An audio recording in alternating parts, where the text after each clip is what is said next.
All right, welcome to the Browns Wire podcast. This is your host, Josh Keatley. With me, as always, Donovan James. The Browns have a big victory. Donovan, I know that you were texting me during the game. I know that you were shocked. I was shocked. I think the whole entire city of Cleveland, I think the whole entire country was shocked. But the Browns have won their first playoff game since 1994, beating the Pittsburgh Steelers 48-37. Donovan, how are you feeling today, man? How does that make you feel? I'm feeling good, man. I feel like I should have stayed with my pick on air and went with the Browns. I Oh, yeah, that's right. I convinced you to do that. That's my fault, man. You did. That's my fault. I don't know, man. I had a feeling like this wasn't it. Like that's a perfect matchup for them just because the familiarity with that team and how lack that team's been, and then the Corvette stuff, and then the Browns stuff, all that stuff, and Chase today or whatever yesterday saying and what he said on live. So just a lot of trash talking, the Browns were hyped, man. They had I said it back in I think it was before the Titans game. Yeah, it was before the Titans game. I was like, this team is different, like mentally, like they're built different. And I agree with you. Talent wise, they're not top 5 teams in the NFL, but I was like, they can make it to not the promised land really, but like to get a playoff win at least. I mean, that's all you're hoping for, really, I guess. I mean, I always do want to win the Super Bowl, but that's a long shot. But I did bet on that, by the way. Yeah, you did. I put 100 on them to win the Super Bowl before. What's the payout on that? 55,000. When did you place that bet? Beginning of the season. Oh, okay. How the hell? Yeah. You made that comment around when they played the Titans, and I agreed with you. I didn't argue with that. I thought you were absolutely correct. We got in a little bit of an argument last week because I said the Browns have every excuse ready. No head coach. The best player on the offense is out, and Joe Bitonio. And they haven't had practice in 2 weeks. The only days that they were allowed to go to the facilities were the Fridays of each week. And as you know, NFL players don't really practice on Fridays. Those are more like walkthroughs and stuff. So they had every excuse built in. That mixed with the fact that the Steelers are good. They're legitimately a really good team. I thought that it was just not only did I think the Browns were going to lose, I thought it might be somewhat embarrassing. But they proved me wrong. They came out hot. Got their first playoff victory in 27 years. This is only their 6th win in Pittsburgh in 30 years. And remember, this is a team that they play in Pittsburgh every year. And this is their 6th victory in Pittsburgh. But they came out in the hot start. They didn't stop. They were up 28-0. As a Browns fan, my butthole was still puckered up, but they hung in there. And the Pittsburgh Steelers came back a little bit. Mike Tomlin made some really questionable decisions. I'm sure you'll remember. I should have wrote it down what I was thinking. But they were down by 12 points, and they went for the extra point instead of the 2. And then there was a point where it was 4th and 1, and instead of going for it, they punted. At that point when they decided to punt, I remember exhaling a bit, being like, "Ooh, okay, good." And, that's because that you should, once you're past a certain threshold and you're down a certain amount, you got to go for it on 4th and 1. So I thought it was really strange. They got outcoached. They got outplayed. Sion Takitaki had a huge game. He had that interception with a little over 3 minutes left. So that made me pumped. But yeah, I was not expecting them to just destroy the Pittsburgh Steelers, and they did. They embarrassed the Steelers. They really did. Especially, like I said, the score was a little bit closer than the game if you watched it, but the score indicated. But it was so bad that there was a point in the first quarter where my girlfriend and I were watching it, and you could just see the faces of the Pittsburgh Steelers, and they didn't even look upset. They were just like, they were almost like in shock, like, what's happened? I think after they'd been through his second interception in the first quarter, he was actually laughing, like it was like a frustrated laugh, like, I can't believe this shit's happening. Yeah, I saw that. Yeah, man, it was wild, dude. And you're just having a bad day, and you just like keep dropping shit, or just you get caught in every red light or whatever, like your day to day, and it's like, it's just not my day, man. And that's kind of how I felt with that laugh. I saw that actually too. So, yeah, man. They just dominated every facet of the game. The Browns in Browns fashion kind of let them come back a little bit. They kind of take their foot off the pedal a lot. I feel like they cannot do that on Sunday at all if they are up by some, not miracle, but if they're up that much on the Chiefs, they cannot let their foot off the pedal because this team is different. Obviously, we'll get to that in a second. But, yeah, we've been through He has the most completions ever in a playoff. I saw that. 40, but he threw 68 passes. That's not. You never 60. I feel like I was watching the stat line I saw. I feel like I was watching like a Texas Tech or a Big 12 game. 68 throws is insane, but they can't really run the ball. Connor had the one run or whatever, but for the touchdown. But I mean, they've got a lot. He's just not good. Started off great, man. We talk about James Conner on the show a lot because the Browns play him so often. He's a very average running back. I mean, it's just now, but it's weird. You come out your rookie year after cancer and you guns blazing. I mean, I thought he was he's one of the top fantasy guys. I remember everyone wanted Conner when he came out.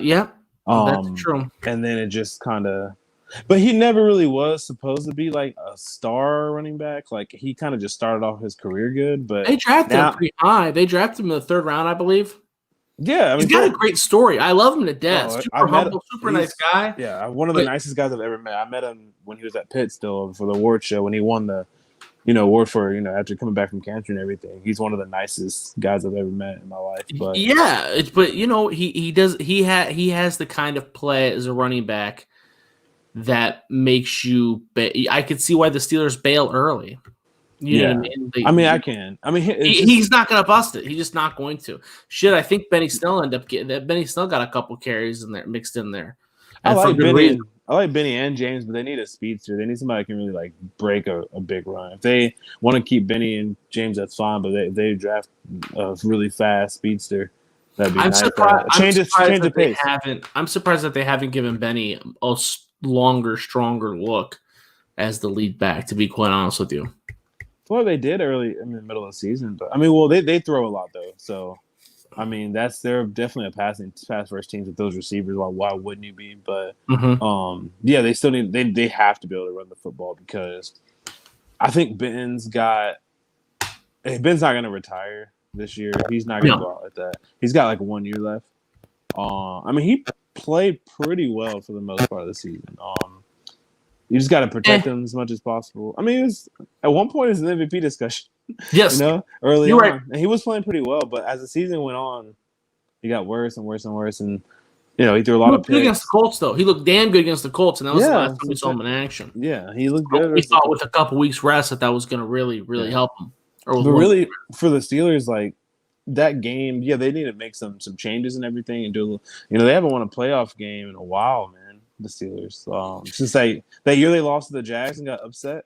Yeah, I mean that's a lot. I mean, so they really got to go out and do a lot of different things. But really, that game came down to the Browns. Just a better team, dude. I mean, like the Steelers definitely got to make some corrections, but the Browns are just a better team. They're hungry, and they really. I look at every football game in the playoffs like a boxing match, kind of. And dude, the Browns just came with that knockout early, man. And the Browns, Steelers tried to get up and work their way out, but they knew really like midway, I feel like through the third game's over because the Browns keep answering. And I didn't expect the Browns to keep answering like that. Like 28-0, man. I know. I mean, the game started off weird with that fumble thing, but like the kickoff was weird. And that's a weird way to start the game. But that's what the Browns needed. Like the Browns are all about energy.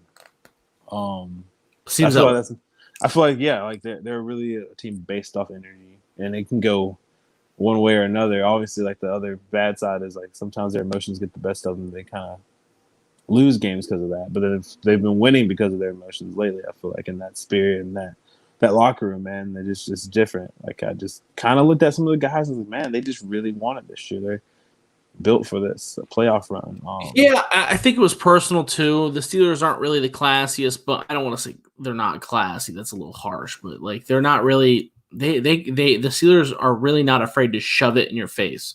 Do you know what I mean? Chase Claypool and Juju Smith-Schuster are kind of assholes. So I think that the Browns really, really, really wanted to win. This week might be a different story. But Chris Runyon just dropped in a question on the Facebook chat. Do we have concerns for the head coach returning after the best first half they played in a decade? Different swagger or pacing? It was definitely up there. That might have been the best game that they played. Kevin Stefanski returning is only a plus.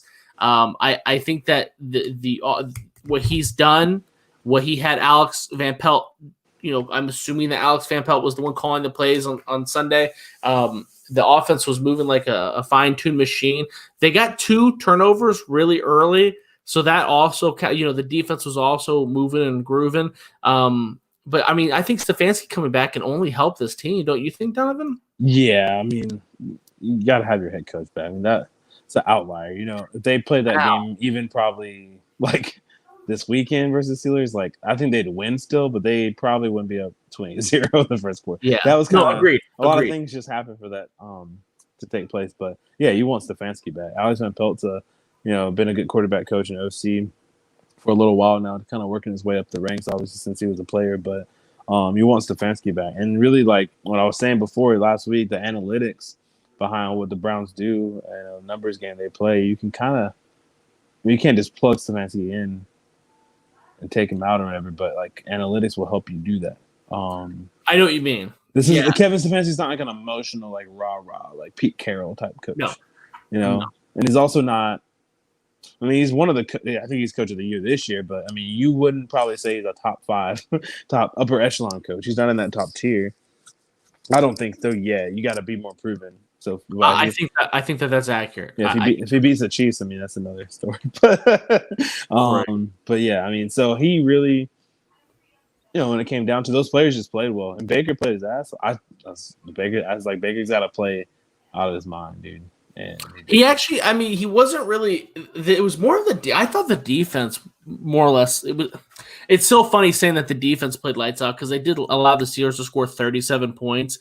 But there were bigger stars and studs on defense making plays. I mean, Andrew Sendejo had a good play. I don't think he missed a tackle. Yeah, and he has been rough. I just talked about Sion Takitaki was playing on another level. Myles Garrett was absorbing triple teams at some points. They really had – there was people – MJ Stewart had an interception, and that's a guy who rode the bench most of the year. But again, obviously, Baker Mayfield did play well. It's just it wasn't like he put the team on his back. The offense was just it was a moving machine. Everybody did their part. Nick Chubb, Kareem Hunt, Jarvis Landry. Everybody was just playing their role. It was very impressive to watch this offense work.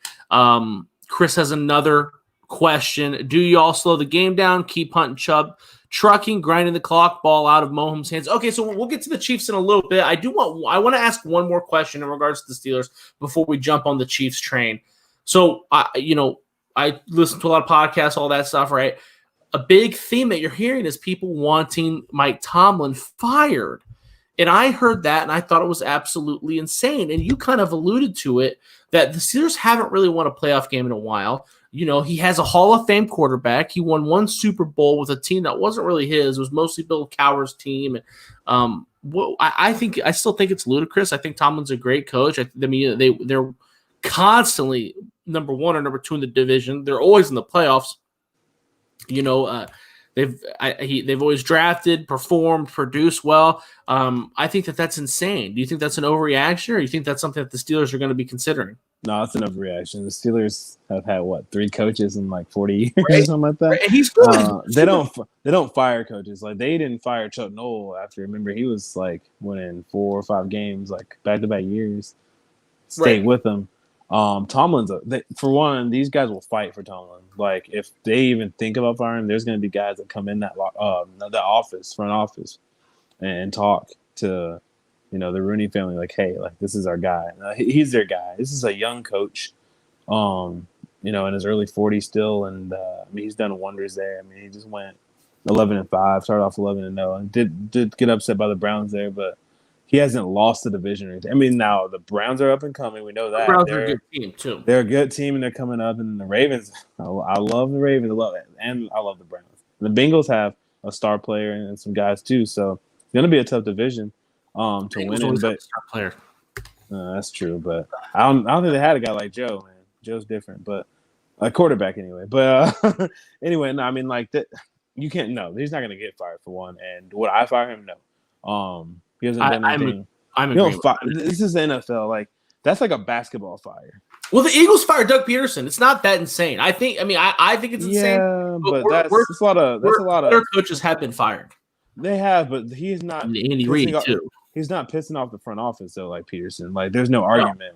Like he's losing games. That's it. Like that's different than like not losing very many. I want more control, and I can't get he's fighting with like players on the team. Or there's no players yet that have said that about. No, matter of fact, when someone's become a cancer like Le'Veon Bell, Antonio Brown, exactly, he gets rid of them, and then they always find someone to replace him. Emmanuel Sanders, Mike Wallace, Chase Claypool, Deontay Johnson, James Conner. They've always done a very good job of that. Mike Brown comments, Tomlin is not the problem. Run game is the issue, and poor DB plan D. It's been my gripe each year. Well, that's Yep, he's right. Whoever that is, that's he is right. But if that's the problem each year, that might not be his fault. That might be the GM's fault. But they keep reaching for defensive backs in the draft. They drafted the safety from Texas or from Virginia Tech, Terrell Edmonds, who was that wasn't a good pick. It was a complete reach. I gave that guy a 6th-round grade. He was very average at Virginia Tech, a place where defensive backs thrive. You see a lot of shitty defensive backs get drafted in the 1st and 2nd round. Just because he wasn't even that good, and they constantly do that stuff. I'm trying to think of another example. None's coming to my head, but obviously, their best defensive back is Joe Hayden, who the Browns got rid of because he was so old and slow. So yeah, that's something they definitely have to address in the offseason coming up. And the Steelers don't. They always keep their picks. Like they don't move around. That you don't see them like not having a pick like here and there. Like they usually they don't do anything stupid. They pick like every round. They're like consistent. They don't trade up. They don't really trade down and give away picks either. So they're gonna be picking, and there is a lot of. I don't think we're talking about stuff that's a little bit out of Tomlin's control. There are Tomlin, sure. As far as the game plans go. I will say though, I'm telling you, I stand by the fact that his coaching performance this past weekend was the worst in all the NFL this past week. Terrible. The 4th and 1 play, absolutely atrocious. Going for kicking the extra point, absolutely atrocious. There were numerous times where they were only down by 2 scores at one point. The Steelers were closing the gap, and they were making questionable decisions. And then in the press conference, he said his reason for punting it was because he wanted to pin. What did he say? He wanted to pin down and win the possession battle. Yeah, whatever he said. Something stupid because you haven't stopped the Browns all goddamn day.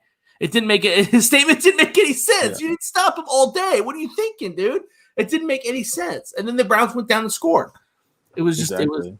I think maybe he was wanting like a turnover there or something. Maybe because. But Baker has turned the ball over like a lot. But he just not lately. They took not lately, especially and they took it out of his hands, really. Like you said, they kind of just run the ball, and he had a couple catches. It was a very balanced offensive attack. It was a very balanced offset because Nick Chubb and Kareem Hunt didn't exactly rule the world either. They're very fine days, but we've seen games where Nick Chubb has been the entire offense. We've seen games where Kareem Hunt's been the entire offense, and we've seen games where Baker Mayfield's been the entire offense, and that wasn't the case. Everybody had an all-around game. Again, I'm not bashing Mike Tomlin. Mike Tomlin's a good coach. You're not going to get Mike Tomlin. That's how he coaches too.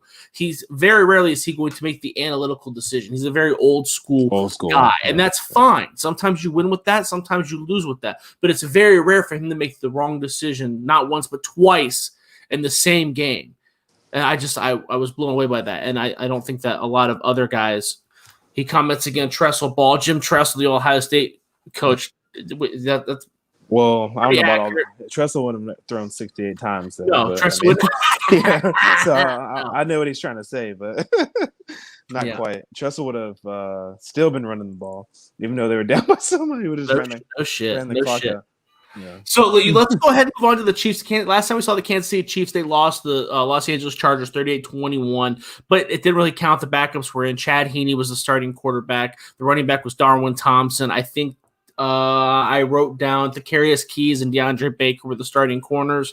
We saw Kalen Saunders even get snaps at linebackers. And those of you that don't know who Kalen Saunders is, he is a defensive tackle who weighs more than 300 pounds. Yeah. So it's not really the best judgment. It did show you what kind of depth they do have because even though they got their ass kicked by the Chargers, a lot of those guys that played were younger. Darwin Thompson is young, and that guy might, now that he's found his groove a little bit, that might play a role for this week because Clyde Edwards-Helaire, he ended the season hurt. He hasn't played in a couple weeks now. So Le'Veon Bell's been the main running back there. We know that Le'Veon Bell's not exactly the same Le'Veon Bell.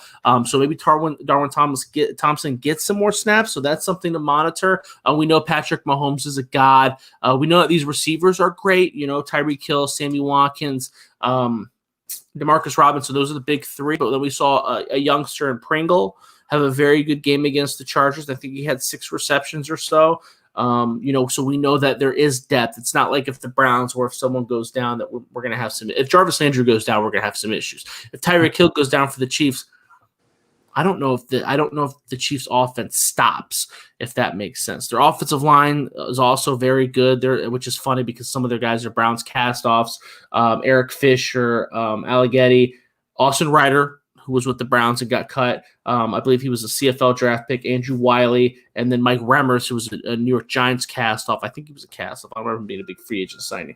But that's the offensive side. There are very few weaknesses. Very few weaknesses. But what do you think about the Chiefs' offense? I mean, it's the best in the NFL. It's hard. It's hard. They're the Warriors of like the NFL, just because like you can kind of say there's better offenses or offenses close, but like they can't make splash plays like the Chiefs. No one can. And I watch the Packers every week, and that's the number one offense point technically, but really the Chiefs offense just make so many splash plays. And they can come back, man. They're scary. They can be down by 21 at halftime and be fine the next quarter. Yeah, I don't really know what they're. And they don't have a. It's all about mentality in these playoffs games. I keep talking about it, and even TJ talked about it last week when he was on. Former player, for the Browns, the mentality is everything. By the way, everybody go check that podcast out. Yeah, we had former Super Bowl champion Cleveland Brown, All Pro TJ Ward on the show last week. You can find it again on all the streaming devices or right here on YouTube, Facebook, all that good stuff. Plug it, baby, plug it. That's right. Getting better at it. But no, I mean that offense is just—it's like I said, man. The Warriors are down by like 15, which is a lot in basketball, 20 points. You're not really that worried. Like you're like, okay, they hit a couple threes, get that momentum going, they're fine. They have that mentality too that they can do it. It's almost like it's not even cocky. Yeah. It's like it's just like we've done it before. We've done it. Yeah, exactly. So the offense is. I mean, obviously Travis Kelce, man. I think he's having. The best season by tight end ever, really receiving at least wide. We talk a lot about them being great. Is he from Ohio too? He's from Ohio, right? Yeah, he went to Cincinnati. Yeah, he's from Ohio. Jason.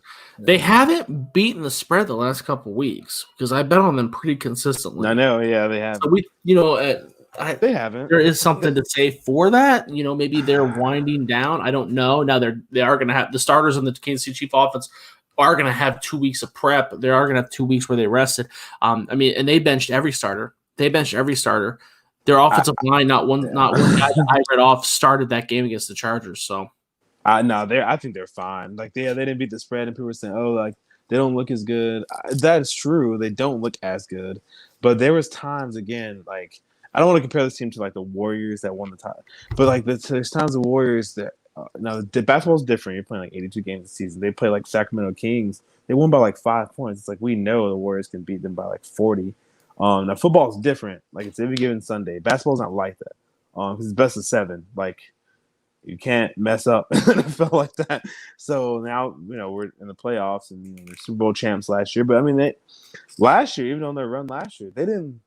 They could have lost the first game in the playoff, or the second one, or the third one in the Super Bowl. So it's like the same thing. Like people, just saying like people this year were so scared and concerned about how they looked. I'm like, the playoffs last year, they really could have lost all those games, and they didn't though. Like that's the point. But like, will their luck run out? I don't know. I don't think it's luck. I think it's skill, and the NFL. Well, I think the question is, they're so close together to me. No one is ever doubting that they're the most explosive team in the NFL. No one's doubting that and I don't think anybody's ever said they're bad. They just said they're not looking as good, right? Because last year there are games where they turn it on. They turn it on and they don't take their foot off the pedal. Even when they do take their foot off the pedal, they're still it's still going 90 miles an hour. It's like taking your foot off the gas pedal of a Ferrari. It's still, it's just a very smooth offense.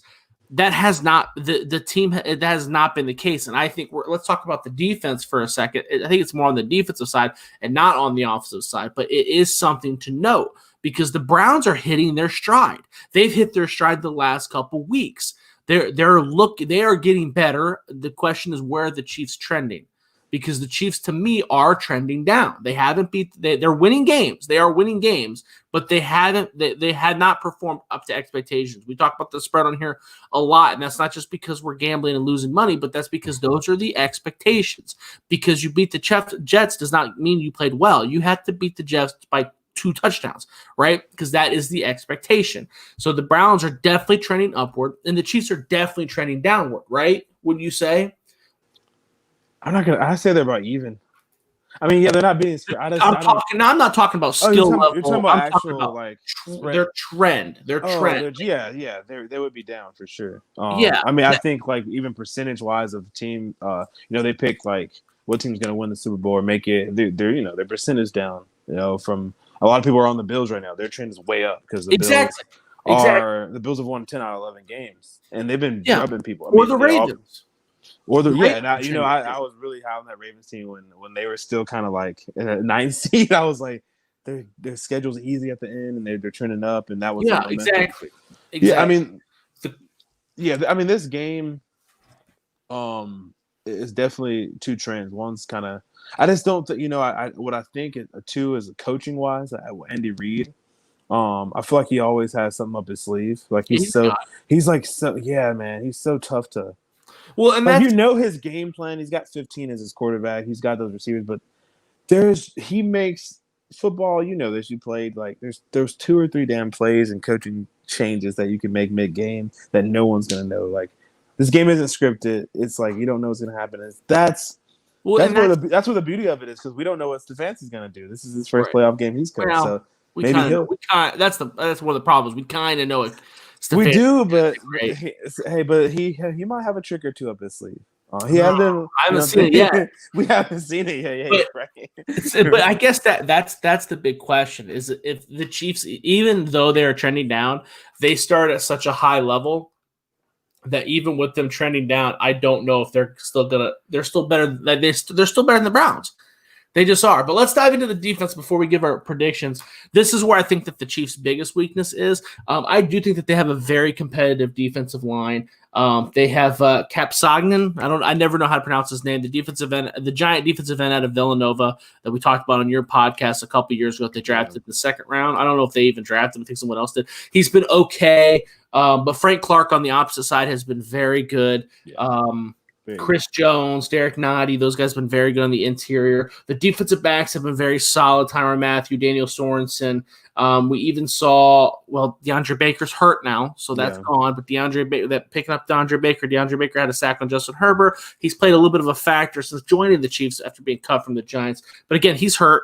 But their starting linebackers are Anthony Hitchens, Damian Wilson, Willie Gay Jr. None of those 3 guys are very. Anthony Hitchens is okay. Willie Gay Jr. is he's a great athlete. He's a good hitter. He can hit you hard, but he's gonna miss a lot of tackles too. What are we talking about? I was saying Willie Gay. Are we talking about his quarterback? He's good at hitting his quarterback, or that's a joke. That's a joke because he punched his quarterback. Oh, with Nick Fitzgerald. Yeah, I was like, what are you talking about? Dude, he punched his own quarterback on the sideline. Yeah, Nick Fitzgerald. Yeah. I remember. I remember that. Did he get it in a domestic dispute too? He did. He did. Yeah, before that, but. Yeah. But just to be clear, Donovan, for everybody listening, you're not talking about him being good at hitting quarterbacks or women. You're talking about him being good at hitting the opposite team. Yeah, I would say he's a heavy hitter though. He's known for his the hit stick he puts on people like in college. I mean, he's athletic. He's very athletic. Adam Moore and I used to argue about Willie Gay constantly because I hated Willie Gay. Really? He was constantly out of position. He only played 2 games this past year because he was suspended because he punched Nick Fitzgerald. He was the games he was in. He was constantly out of position. I remember we had Blake Scott on. He covered Mississippi State, and he was just like, "Dude, this." He said he was like, well, obviously Jeffrey Simmons was amazing too, but he was like Willie Gay's one of the most talented dudes like to come through Starkville, man, just on pure talent. Simmons was good at Mississippi State. He was. No, but that's what Blake was saying. Like Blake was saying, like Simmons was one, and like Gay was like that next tier. Like he like just coming through Mississippi State. I guess the most recent maybe Mullen and we know what was their coach last year? The Penn State offense coordinator. I can't think of his name, but Mississippi State. Yeah, they had Penn State's old offense coordinator. Yeah, Saquon was there. You know what I'm talking about? Yeah, but I know what you're saying. Like he's out of position. I think he meant like talent, like pure raw talent. He was a freak athlete because he destroyed it at the combine. Yeah. We know he's. There's no doubt in my mind that he was a freak athlete. But I didn't like him because he played 2 games last year. He was constantly out of position, and I do deduct points if you beat the shit out of women. That's just on my grading scale. Yeah. That matters. Well, no, it's a red flag, man. Jeffrey Simmons. It's funny because I'm defending Jeffrey Simmons. Jeffrey Simmons' situation was also in high school. Now we're getting at a whole other argument that we probably shouldn't even be touching right now. But I'm not justifying what Jeffrey Simmons did. For those that don't know, Jeffrey Simmons beat the shit out of a girl in high school. Was that right? He was the one that was caught on YouTube, correct? The guy. Yeah. Rough too. That's a rough video. A rough video. Yeah, but I mean, I'm not condoning it at all. I know it's a tough. It's a weird. I know the story, like the whole background and everything about like how the girl called mama fat or something like that, and he flipped out. Yeah, the girl's about to fight his sister, and Jeffrey was like, apparently this was like a big bad bully in the neighborhood. Like this girl, he beat the hell out of her. No, she was on the ground. He stomped her face. He shouldn't have done it. I'm just saying, like, but it wasn't high school. It wasn't high, and it wasn't even his senior year. It was like his junior year, right? Yeah. Basically, yeah, his sister was gonna get beat up, and he just was like, "No, like I'm not letting this happen. I'm 6'3", 270, bro. Like I'm not letting and I'm not like laughing, like saying no. I know. I think it's just different when you're like dating a girl and just like beat the crap out of like Ray Rice for no reason. Like this reason. And Willie Gay did that like 2 years ago. Yeah, Willie Gay did it while he was in college, if I remember right. That was one of the reasons why he. It was like his. He was there for 4 years. Yeah, I think it was his sophomore year. I want to say he was there for 4 years and only played like 9 games, dude. Because he was constantly suspended. Got redshirted, suspended. He was on academic probation too. That's right. Yeah, that's right. Which is really hard in the SEC because half those guys can't read anyways, right? And then when I'm joking. I mean, it is Starkville, so I don't know. It ain't Oxford's a little bit more higher education, but anyway, no, we're getting off topic.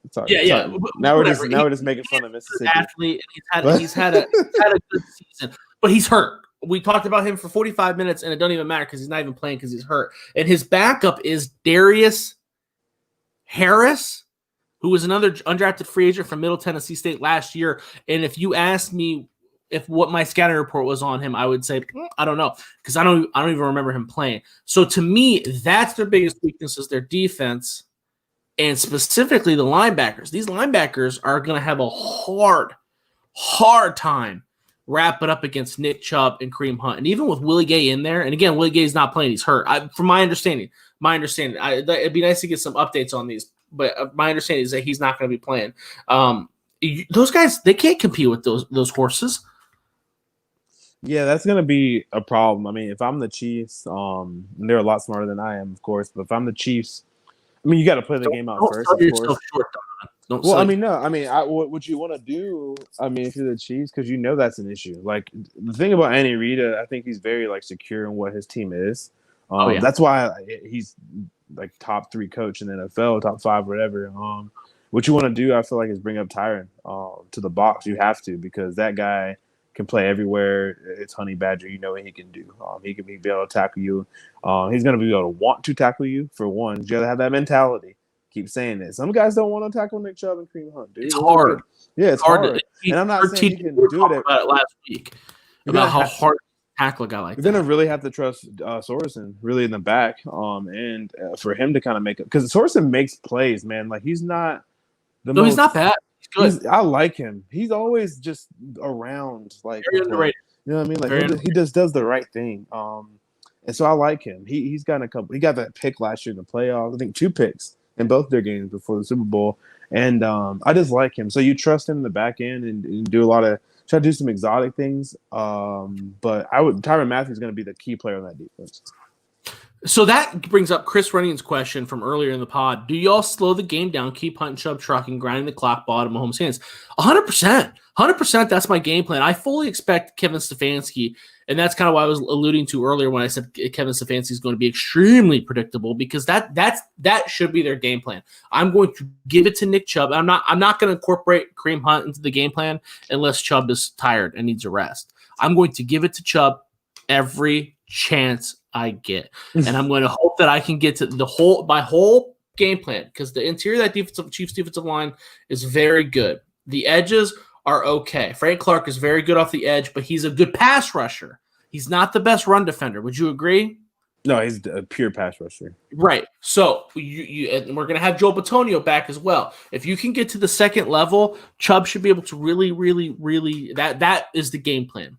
Is to have him reach the second level, because the offensive line is so good at Cleveland that he should be able to, and then he should be able to dominate, and then incorporate Kareem Hunt when you have to, pass it when you have to, because that they have to be able to hang with the Kansas City Chiefs. I'll go ahead and give you my prediction now. I that is a hard obstacle. I'm leaning towards the Kansas City Chiefs. Matter of fact, we're going to be honest here, I already put money on the Kansas City Chiefs given 10 points. Of course, I bet on the Steelers last week, dude. I'll be on it. Well, I wasn't one of my top bets. This one, I mean, it's hard. It's hard to compete with those guys. We talked about it's going to be very similar to what you saw with Ohio State, Alabama. Ohio State had to bring their A game, and they did. They didn't. Guys got hurt. People don't want to hear about that. But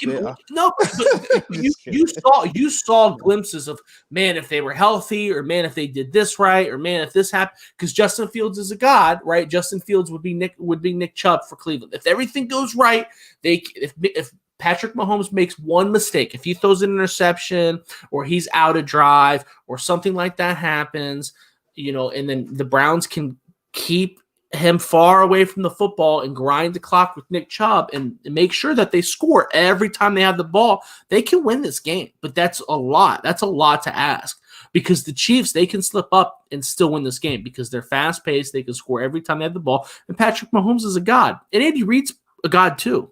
Yes, he is. Both Hall of Famers. Oh, already. Well, I mean, Patrick Mahomes has only been in the league for 3. But yeah, basically, right? I mean we'd have to – close. Yeah, he can have a very average career the rest of the way, and still be in the Hall of Fame. And my boy Reek too. Y'all love myself some Tyreek Hill now. Cheetah. I mean, even with Tyreek Hill, and Kelsey, dude. All those. I mean, Kelsey's that's going to be hard too right now. Kelsey's in the Hall of Fame right now. That's going to be hard too. And I'm glad you brought that up. I didn't even factor that in because I'm stupid for some reason. Yeah, I was like, you haven't been talking about Kelsey. Man. I don't know who the Browns are going to have guarding him, because I mean, I guess I would assume Sendejo. Are you serious? I heard somebody say that. No, dude, no way. I was like, he played good last week, man, but don't get over it. Like, don't. Like, he didn't play good in coverage though either. They had Shedrick when Sheldrick Redwine had that pick when it was third down or whatever. Third down. He for Sendejo. Sendejo was only really in on running downs. He was only in on he was like. Because he was playing all the snaps basically leading up to the entire season. This was like the lowest amount of snaps he's played. That's why he played. Is Denzel playing? Do we know if Denzel's playing? Denzel's supposed to be playing, but see if Denzel's playing, like that's to me. I was going to ask you that before we even start talking about this, because I just said Tyrann Mathieu is the most important player on defense for the Chiefs. Well, to me, by far, the most important player is Denzel Ward on the Browns defense, because you got to deal with Cheetah on one side of the field. Like, he has to really contain now. Tyree's gonna get like 4 or 5 catches by default because he's just too fast. He can run under you. They'll give him touches and makes plays. But I'm talking about the big like 12 catches, 200, like the Devontae Smith game last night. Like, you wanted to compare it a little bit. He can't have a game like that. Tyreek has games like that though. He's had a couple this year. Like, they can't let that happen. Here's where I see the difference in those two rules. So Michael Small's laughing at me. He said scoring every time you have the ball is a lot. Yeah, I guess that was a pretty stupid comment, right? That was like saying they got to score more points to win. Oh, like Booger McFarland. Yeah, that was a little bit of a Booger McFarland. Or a Trent Dilfer a couple years ago. Yeah. Here's the difference. Okay, Tyreek Hill if you have to be disciplined. It didn't matter what Devontae Smith was going to do what he was going to do. Okay. Regardless, was Sean Wade supposed to be first? No. Well, first of all, Tough Borland was on Devontae Adams more than he should have been. That was dumb. Yeah, I felt bad for Tough Borland. He's trying to run so hard. He was running these fast. That was dumb. That's not his fault. Everybody's cursing at him and getting upset on him on Twitter. It's like, dude, what do you want that guy to do? That's the dumb. That was dumb. Yeah. The Devontae Smith thing was, I think that was different because it was almost like Ohio State was allowing them to do that because they were trying to focus so hard on stopping Najee Harris because they ran that weird 4-4. Now, it's so weird because you got to remember, 3 hours before the game started, they came out and said Tyreek Smith was out and Tommy Togiai, which are two defensive line starters, the two best. Well, Haskell Garrett's better than Togiai, but Tyreek Smith. That's why I said prayers up for Wyatt Davis, by the way. But I know, right? Yeah. But Tyreek Smith is the best pass rusher they have. So I don't know if they went to the 4-4 to provide more pass rush or what the deal was. But I'm thinking that they were just trying to stack the box to stop Najee Harris because I think that they saw what TJ Warts was talking about last week, where Najee Harris is just a dog, and they were hoping that Sean Wade can stick to Devontae Smith. Well, Sarkisian was moving Devontae Smith around the formation so much that the Ohio State defenders looked like they were getting lost, and then you end up having Tough Borland and Pete Warner guarding them. And that was just a bad plan. And I think that they were okay letting him get the yardage. With Tyreek Hill, I think that you have to be the difference is you don't have to change your defense for Tyreek Hill. You just have to be disciplined in what you do. If you're gonna bracket him and you're gonna decide to do that, Sheldrick Redwine better be there. And that is a huge concern for me. I just think that's out of position constantly. It's just easier said than done. I feel like when that dude's on the field because you're so worried about Kelsey. Kelsey's gonna get more touches and more looks, I feel like, because Mahomes is extending the play almost every time he's dropping back. They're on a gun. He's extending. He's looking for 87. But Tyreek Hill will be open at the top. He'll be like, he's got that. You're absolutely right. I'll throw one because you're gonna trust Tyreek Hill versus anyone really. But Denzel Ward is a top tier corner, dude. Like he's getting paid. He's a top 10 corner, right? Top 10. I don't 100%. I just feel like he can really. Top 5. Yeah, he can really not shut down Tyreek. I don't even their whole game. No one can guard someone for 20 minutes. Do you know what I mean? But look what Jalen Ramsey was doing to the corners this year. I mean, and that's another game though. The Devontae Adams versus Ramsey. I can't wait to see that. That's a different, but Devontae Adams is a different kind of wide receiver because his route tree is huge. That dude's the best route runner. They're looking for Devontae Adams. Patrick Mahomes doesn't force the ball to Tyreek Hill, right? It's just force Travis. I'd say force to Travis more. Oh, I would 100% agree with you. The offense, I don't think it revolves around Travis Kelce, but there are more plays revolved around Travis Kelce than Tyreek Hill. Tyreek Hill is more like the splash play. Like, okay, we're gonna have him on this route. If Travis isn't there, look up real quick. Tyreek might be there. Tyreek by the time you're looking there, Tyreek should be 20 yards, 30 yards down the field. He might have beaten someone already. Does that make sense? Because you got to be disciplined. No, you're right. I'm just saying that, hopefully for the Browns' sake, that he won't be beating Denzel. No, it's not going to be just Denzel. It's going to take a group effort, like you said. I'm just saying there's going to be certain plays but I feel draw up for Tyreek, and it's going to be when Tyreek is not on Denzel. It's going to have to be somebody else stepping up to the plate, and then those plays that Denzel's on him, he's going to have to maybe cause a deflection or just make sure because you're not really gonna his yak. I think he's number 1 in yak, right? Tyreek is he? I'm not sure. I think he's number 1. That's it's just tough, man. Travis Kelce's gonna beat you and grind it out, but I thought Juju was number 1 in yak. No, is he? Well, I mean, it might be one. One of them, they're close. I feel like Tyreek will make this game if it's 14-7. 28-7 that quick. That's the one I'm worried about Tyreek Hill. There's just 2 plays he can just go off. And the Browns can't get that far behind. I don't feel like the Browns. Do you think the Browns can get behind by what's your number? No, they can't get behind it all. They can't get behind at it all. No, I mean, they can get. Obviously, if the Chiefs get the ball first, they score 10 points. Dude, yeah, if it's 2 scores, the Browns are out of it because the Chiefs are going. The Chiefs are. If they're up by that much, they found their groove. They found what's worked. The problem, I don't think you have to dedicate your number one corner to Tyreek Hill. I don't think you have to do that. Okay. But the problem with the Browns, because he's not that type of receiver, he's gonna beat. There's like one way he beats you, right? He either runs across or he runs deep. That's what he does. It ain't like Devontae Adams where he's writing his name in snow and shit. You know what I mean? Like Devontae doing this and then doing this. Beautiful. He's like that's like a critical route runner. Like I'm gonna make you trip 5 times before I catch the ball. Tyreek Hill don't do that. Well, Tyreek's been working on that slant a little bit too. Well, you said slant, right? Or cross. You said cross slant. The problem is that after Denzel Ward, you go down to Terence Mitchell, and Terence Mitchell isn't terrible, but he is not fast. He's not fast. Yeah, you know what I mean? You're basically giving him his biggest weakness. So, and then you're asking Sheldrick Redwine to be disciplined. And it's right. I don't. Yeah, that's the most undisciplined player. We'll see. I mean, yeah, that's just my biggest takeaway from those defenses, and then obviously, like on offense, like you said, Joe Bitonio coming back is actually my biggest thing. I'm not worried about the offense. I'm not really worried about my game plan on the offense is a little different from yours, though. I'll say that. I think I'm not saying they should be airing it out, throwing it 50, 60 times a game. You know, we see Mahomes versus Baker. They're going to bring that up during the podcast or the telecast about how they played in Texas Tech, Oklahoma. Yeah. But and we both watched that game in college. That was cool. But the Browns don't need to be doing that. I think if I'm Stefanski, what I meant by trick up my sleeve, if I'm playing Stefanski role, I wish I was Stefanski. Then I would try to throw early a little bit and open it up, and get Baker some confidence, man. Okay. You just don't want to put Baker in a bad spot where they're down 24-7 and he's on a lot of 3rd and longs and having to make every throw, and he's getting Frank. Then you're making Frank Clark the most impact player because he's all pass rush, man. Like you really want to go early at him, and open it up for Chubb and Kareem. To me, so if you're going to throw it early, okay.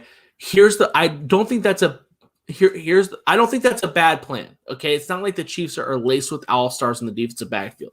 Jarvis Landry's very good. Austin Hooper's been very good. Baker Mayfield's been very good. Kareem Hunt's been very good out of the backfield as a receiver. My issue is that's how things get you. The Chiefs are the more talented team by far. No one in the world. I don't think it's by far. See, like I don't really. You don't think it's by far?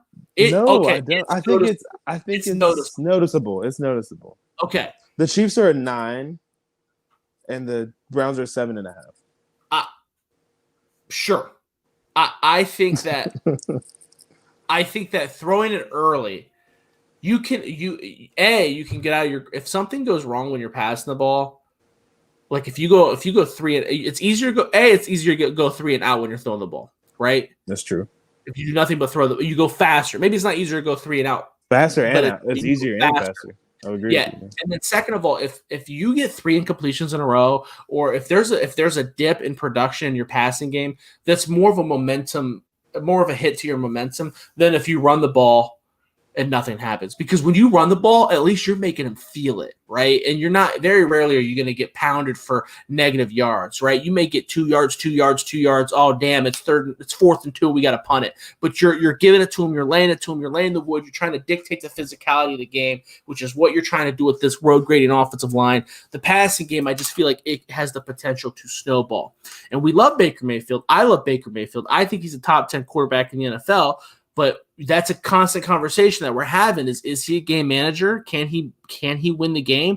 And by asking him to throw the ball early, you are potentially asking him to win the game for you. Because if you throw the ball early, you're probably going to have to throw the ball late. That's, you know what I mean? Like that's. But I think that Baker is going to have to win this game for them. I do think that. To me, that's an issue. That's a scary sentence. I know people have been saying that to me, like you're crazy, dude. I'm not saying I'm not saying I want to have a band game where he's throwing 68. They can't shoot out with him like that, but that's my problem. Have to keep them under 35 for one, because anything over that's high 35. That's really that's not going to happen, dude. Keeping them under 35. How are you going to throw the ball and then keep them under 35? The only way you're going to keep them under 35 is you basically run the ball. Turnovers is a big thing, or at least you can't, but you can count, and this is why I would go early too, and deep early penalties. We know about the Chiefs; they're a top 5 penalized team. That's fair. That's a good point. Yeah, so I think early on you want to kind of just like they're not looking for them to do this early. So if you kind of can fluster them, I look at it as a boxing match again. Like they're the better boxer. I think the Browns even like might know that a little bit. But in mentality early, just imagine if Baker hits on like a 40, 30-yard pass, or that's okay. Let's go, and then you can start running the ball. But that's like saying, imagine if you were banging Jennifer Lawrence. It's like, yeah, that's a really nice vision, Donovan. Thank you for that. Baker daily, man. I think Baker can do that though. I think it's realistic. I think Baker can hit on some big passes early. It's unrealistic. It's just you're asking a lot of Baker. That's my problem. But he's the man, dude. It's Baker Mayfield. He's the face of the franchise. I think he's supposed to do that. That's what he is in the quarterback. I mean, look at the quarterbacks that are playing in the playoffs still. Yeah, everyone says he's the weakest one, but talk about Kevin Stefanski being the coach of the year. Who's the better coach? Because you're asking. So if you're asking, by far the better coach. That's what I'm saying. So you're asking me to compare. I think that Patrick Mahomes can outduel Baker Mayfield, and I think that Andy Reid can outcoach Kevin Stefanski. So I'm just gonna try to. I'm gonna take Wyatt Teller's fat ass, Joe Bitonio's fat ass, give it to Nick Chubb, and just push and just hope for the best. That's probably what they're gonna do. I just think that's gonna. You think it's so obvious that the Chiefs are gonna snuff it out? It's so obvious, and you run it inside on those guys early. Like Nandi's great, and so is Chris Jones, man. Like, and that's true. It's that's just easy. They're gonna load the box, and then as big. I mean, they don't have this is a game I wish Odell was playing because like he would be such a big game changer in this game. Yeah, because that's where you take out the X factor too. If OBJ's playing, Tyrann Mathieu, exactly. How about stacking the box with right? Yeah, because there's no more linebackers, dude. There's no more linebackers. Honey Badger's gonna come up in that box and play his head. But remember, he's small too, and Nick Chubb he's a pretty ferocious runner, so it's still gonna suck from him. He's very quality. No, you're right. I mean, I was like, that's what I was saying. It's still Nick Chubb. I mean, Honey Badger. That guy's not gonna shy away from anything. He's gonna have. It's just gonna hurt when he's one of the best like form tacklers in the NFL. So even what is he 5'10"? I don't even think he's 5'9". He's like 5'9", 210, but. I don't know, man. Like I said, I really want Baker's confidence to be good early. I just don't want to put Baker in bad spots, and I feel like it could get ugly if they just keep running the ball and then Baker throws a pick there, and they're down already by 14. It's like go ahead and get him confident. Don't put him in. Try to put him in. So are you going to what's your pass? Because now I'm confused by your passing attack. Because you said you want him to. What kind of passes are you doing? Like are you dishing it to Kareem Hunt and having are you throwing like Alabama? Through 35 screenplays and orbit motions and all that. Are you doing that with Baker, or are you going deep immediately, or and who are you going deep to? Because that's been one of the biggest issues with the Browns' offense is that their only deep threat is really Donovan Peoples-Jones. Yeah, Donovan Peoples-Jones. I would try to get cute early, as they say, and yeah, go off of play action and go to Donovan Peoples-Jones. Go to Austin Hooper for 15. Not 30. They can't do 30 every play. Austin Hooper for 10, 15. I would. What if you brought in all three of your tight ends? Okay, David Njoku, Austin Hooper, Harrison Bryant. You got Nick Chubb out there, right? And you got Jarvis Landry out. That's your one wide receiver. But because those tight ends so now you're loaded. Now you're in the run offense, right? Run formation. But those guys are all receivers. They're all really good receivers. That's a good idea. David Njoku's faster than Rashard Higgins and Jarvis Landry. So you can Hollywood Higgins. Yeah, so you can still technically do what you're saying if you're not trying to go 4 verts with it and spread it all out. I'm not trying to go like 4 or 5 wide or anything out of the gun, just some crazy stuff. Because that's when you start. That's just trying to have a shootout with Mahomes. You don't want to do that. Baker's not. He's a great quarterback. I like Baker. I like his mentality and everything. I've said that every week, but he's not gonna do that. Outdo that man. That's just not gonna happen. That's not me bashing Baker. No, you're not bashing him. You just, I get what you're saying. What I'm saying is outside the box. It really is. Yeah, their offense isn't built to do. Even if it wasn't Baker, even if it was John freaking Elway, that Browns offense isn't built to go 4-5. The Chiefs they got 5. They're 5-6 wide receivers deep, dude. Yeah, the Browns are not. They're just not. They're not. I'm not saying they need to do that. I'm just saying they need to pass on first downs. More because they run the ball almost every first down. I just feel like you cannot get too predictable in a game like this because, dude, you can't be happy to be here, but you gotta be realistic. Like they barely made the playoffs. They snuck in. They beat the Steelers, blow them out on the road. Another road game. I don't know how cold this game's gonna be. I don't know if it matters. They didn't barely get into the playoffs, though. They did. I mean, I guess they did. They were one loss. They were one loss away. Yeah, when the game was ugly, dude, they barely won that game. Based off the playoff standings, even if they would have lost, based off the final week, they would have gotten in, right? Oh, because Miami lost. Yeah. Yeah, I think that's how that was gonna work. Yeah, that's how that was gonna work. Well, Miami needed to win, and the Browns lose. Whatever. But I mean. Either way, I'm okay. I just look at it as a boxing match where it's like this is the top guy, and you got to really do a lot of trickery things, a lot of different things to win because they're not as talented. You said it yourself. Like I said 9, they were 7.5. That's probably closer than you had it on the talent level. Yeah. I think you got to make up for that point half. 3 points. And what you said the spread was 10.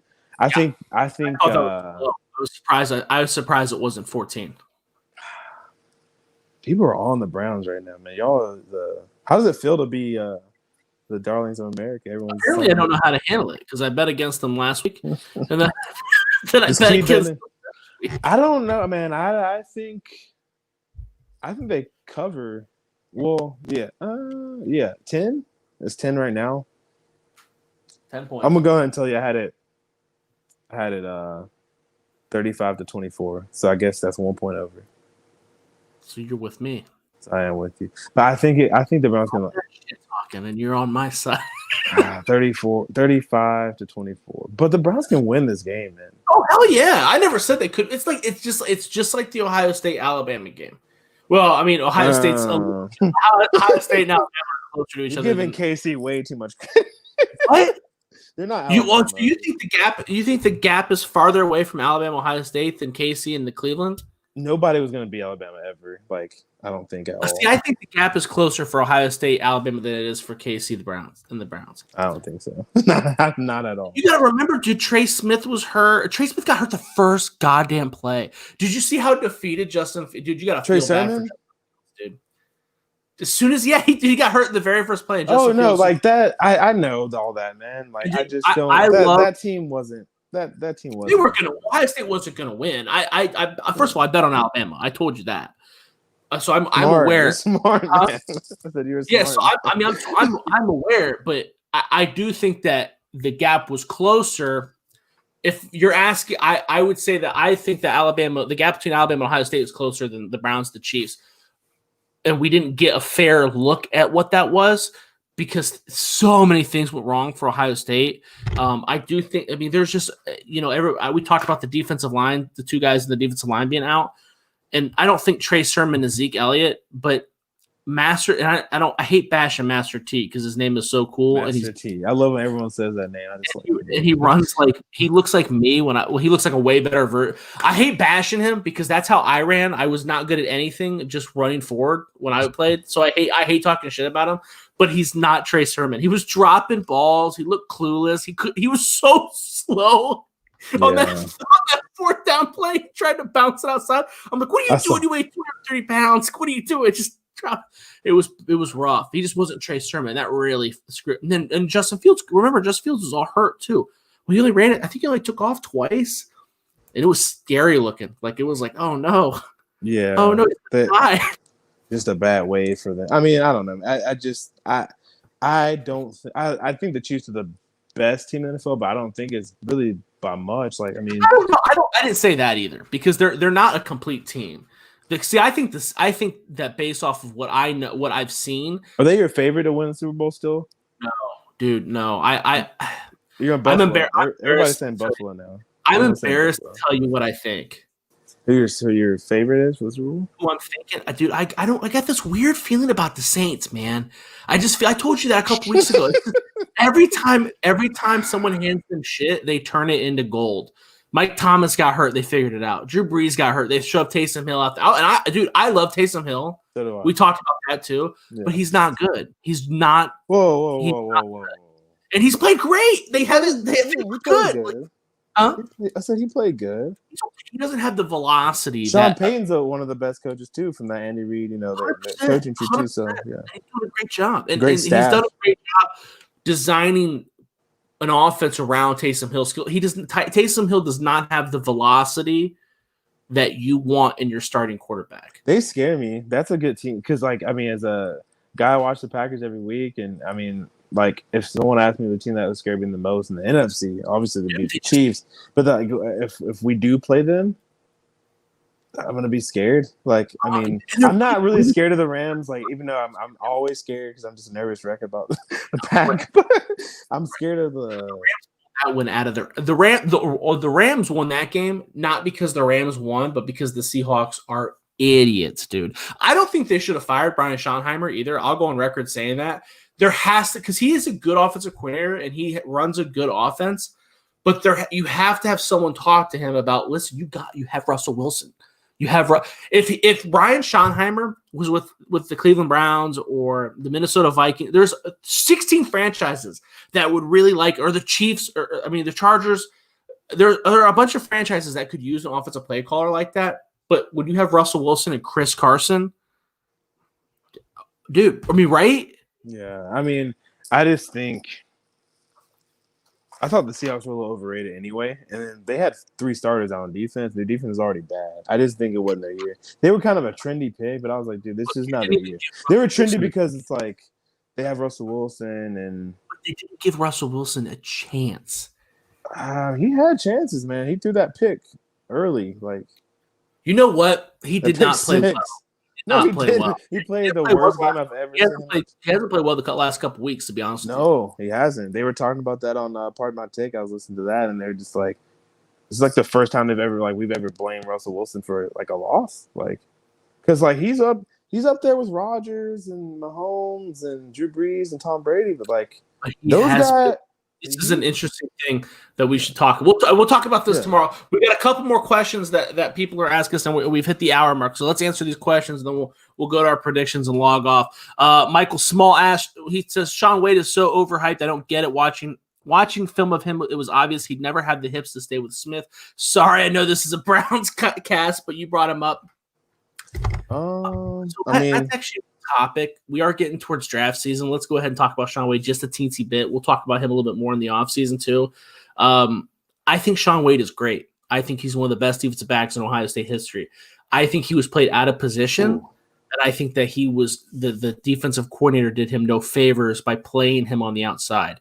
He was great in the slot last year. I think he'd be a phenomenal safety. I think he's very physical. I think he's got great length. I do think he's fast. He probably lacks I think that you made a good point with the hips. He probably lacks the quick twitch to hang with the Devontae Smiths, Tyreek Hills of the world. But I do think he's great. I just think that, you don't have to, I don't know why you don't have to play your best corner on the outside every time. UCF doesn't. UCF is another, I can't remember the name of their nickel back, but they play their best cornerback on the inside too. Sometimes if that's your best guy, especially if you're a place like Ohio State where ideally, again, I'm not super up on what their depth chart is. Donovan, you probably know better than me because you're into the recruiting game. But ideally, you would think that you have some better athletes anyways, if that makes sense. They're kind of young. They're young at corner. That they have some better athletes, but they're all freshmen, redshirt freshmen. So, and this year was just so weird, with COVID. Those guys didn't get any reps and everything, so it was kind of weird year. But I covered Sean Wade in high school. One game at Trinity Christian Academy in Jacksonville, man, and he was my second overall corner coming out of high school, and he's really good. What you just said about him is what my scouting report pretty much said. I was like, this guy is a good corner, but he's probably gonna get moved to free safety at some point. Because I watched him kind of struggle a little bit. I forgot the receiver he was playing, but it was a faster receiver, and he struggled kind of like past 10 yards, like 15 yards. Like he can't keep it in front of him. Like he gets beat a lot, and he was talking that talk too, and that didn't help out. Because I mean, you can't. Guys got to stop putting a target on their back. Like I like talking crap. That's just something I like personally. But like you have to.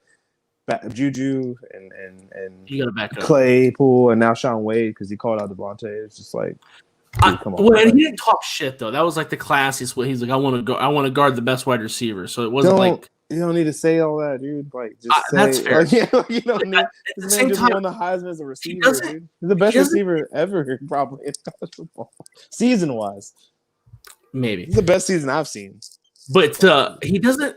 He doesn't get beat all the time. People do overreact to the fact that he gets beat all the time. In this age of college football, you're no longer seeing David Boston versus Charles Woodson snap after snap after snap after snap. He was only on Devontae Smith. I mean, he was on Devontae Smith quite a bit, but Devontae Smith got a lot of his yards on Sevyn Banks and on Pete Werner and on Tuf Borland. They moved him around. So it wasn't like he just beat Sean Wade like a drum. The problem is when Sean Wade does get beat, he gets beat bad. It's bad. That's what can get you out of the NFL in like 3 years. But it doesn't happen that often. Everybody acts like it's every goddamn play. That's not true. But when he gets beat, it's bad. And because he's an All-American and because he is quote unquote overhyped and all that, it gets Yeah, that's what it is. He's a 5-star corner. But I think that the NFL, if I'm in the first round, I'm still taking a cold, hard look at him because I mean, look at Malcolm Jenkins. Malcolm Jenkins was a cornerback at Ohio State, and they moved him to the Saints. When the Saints drafted him, they moved him to safety immediately. He's an All-Pro. That's what he needs to do. Move to safety. He's not. He did a good defensive back. Yeah. He wraps up. You saw him wrap up. Shit, I don't think Najee Harris did. I mean, there was one play where he came up on a screen and Najee Harris put a shoulder to him and everyone went, ooh, he still wrapped him up, still brought him down. He's a great tackler. He's physical. I like him in the third round, but I mean, dude, I don't think he can last. It depends how he works out, man. I don't know if he's gonna test that. He's gonna test like measurables wise. I don't know how he'll test like the he's got long arms, he's tall, he's lanky, he's got muscle, but he'll do that good. But like, how will he run? How are we doing the cone? I don't know. If he's like, it's very comparable to monitoring what AJ Green did out of Oklahoma State, which brings it back to the Browns. AJ Green is currently with the Browns right now. AJ Green was a very similar style of cornerback at Oklahoma State, although not as good. But he won with his physicality and his length. Had big, long arms. He was very long, 6'1". And then when he went to go measure, his arms were really short. So he went undrafted because those best assets end up being not very great at all. They were actually below average. So that would be something to monitor. Sometimes it's hard to really figure out what the guy has until he goes to the combine and he gets measured out. The last question, then we'll shut this off. If the team swapped quarterbacks, I'm assuming it means the Browns and Chiefs, what would your game prediction be? I still think the Chiefs are going to win. They still got the better coach. And it's not just Mahomes. The Chiefs have more talent. They're they just have their offense is set up better for what they're trying to do compared to what the Browns are trying to do. And their defense is good too. The linebackers just suck. If they swap, I think the Chiefs will win. It'd be by about 3 points though. It'd be really close. Yeah, it'd be closer. It would be closer. But and Mahomes is like, it'd be hard for. Only thing I almost picked the Browns if Mahomes was on there, but the only thing is like he throws a lot of deep passes, man. Like, and they just don't have like the guys for that. Like, you can't really. What are you gonna send Jarvis deep, or I guess Donovan Jones, like you said, or David Njoku and those guys? But like, every single receiver the Chiefs have is a deep guy. Even that Pringle guy from Kansas State, that guy ran track at Kansas State. That's what he did. They're all high height, and they all run 4.2s. That's what that offense is built that way. Mahomes is definitely not meant to be like throwing under 30 passes. He's high volume. He can be. He can do anything, but he's great. But like, I think that it's like Rodgers. Like, he can play in whatever offense. So some guys, I don't think it matters what offense they play in. They would be amazing anyway. Like, for sure. But I think that Baker Mayfield would be more. You know what? I would still bet on the Chiefs if they switch quarterbacks. I'd still bet on them. Because I could see Baker Mayfield really thriving in that offense. Yeah. Kelsey and DeMarcus Robinson. Yeah, Patrick Mahomes would still be great, but it's not. It's just not what. Yeah. It's not what their offense is just not built to do that. Right. You know what I mean? That's it, man. Let's do our predictions and we'll log off. Like I think everybody can already figure it out. I'm taking the Chiefs, giving the 10 points. Donovan, where are you at? I took the Chiefs 10 points, 35-24. I love it, dude. I love it. But that's what makes the podcast so good because I tell you what, I get comments on this where I will get people messaging me like, "Oh, you hate the Browns." And it's like, you? Yeah. Oh, that's funny. Yeah, I'm like, I hype up the Browns more than you do. It's funny because he's got a Browns flag in the background. I don't. So. That's true. But I'm just trying to look at, and I feel like we do a really good job of that. We try to look at everything right down the middle. So, and I came out hot talking shit about the Browns. You came in defending them, and then we still end up on the same page taking the Chiefs. So that's how it works. But this was the Browns Wire podcast. You can follow me on Twitter at Josh Keatley16. Please give us a review on review us on iTunes. Let us know what's going on. Reach out to us, DM us, follow us on Facebook, Twitter. We're available on all streaming sites as well. If you can't watch the video, there's live stream. You can listen to us on Spotify, Stitcher, again, iTunes. Donovan, where can they hit you up at? Yeah, hit me up on Twitter at Don James Sports. The name remains the same. Definitely, do what Josh just said. Check us out on all social media platforms, streaming platforms. And then the TJ Ward interview last week, it was awesome. Check that out if you haven't yet. That was really fun, and we're definitely gonna have more for you guys coming up soon. So, yes, very excited. Yeah, really, really excited. It was a good show. This was a great show. This was fun. So, happy playoff time. It was fun watching. It's going to be really exciting too when we get into draft talk because I think that we both really like talking about that shit too. So I can't wait.